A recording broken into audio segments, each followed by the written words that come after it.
Doing homework in the Gaza Strip is challenging on only 4 hours of electricity a day.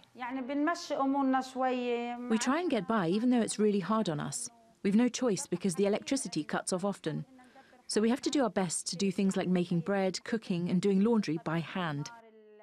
Fuel is limited and the power grid is falling apart because of Israel's 12-year blockade on the territory. 2 million people function on only 1/3 of the electricity they need. The outages have damaged businesses, limited health care, and intensified an economic recession. Earlier this month, Qatar funded a shipment of fuel to alleviate some of the suffering in Gaza, but Israeli Defense Minister Avigdor Lieberman temporarily banned it, demanding an end to months of Gaza border protests. The shipment was eventually allowed in despite continued protests, but it will only add 2 hours of power a day in Gaza for up to 6 months.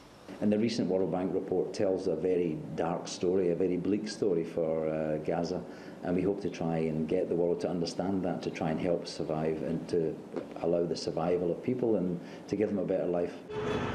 But the UN has been warning the world since 2012 that Palestinians in Gaza are on the brink, and has predicted the Strip could become uninhabitable by 2020 if the blockade continues.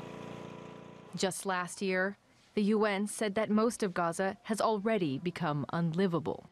And the UNHCR says it can't help Gazans weather the energy crisis now that the US cut hundreds of millions of dollars in funding.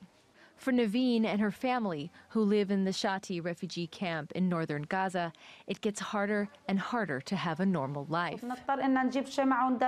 Our kids have to study by candlelight. The whole time they're studying, we have to keep reminding them to keep their hands away, their books away, their hair away, so that they don't catch fire. With winter coming, this mother of 11 children will have to add another worry to her list: how to keep her family warm. Sarah Balter, TRT World.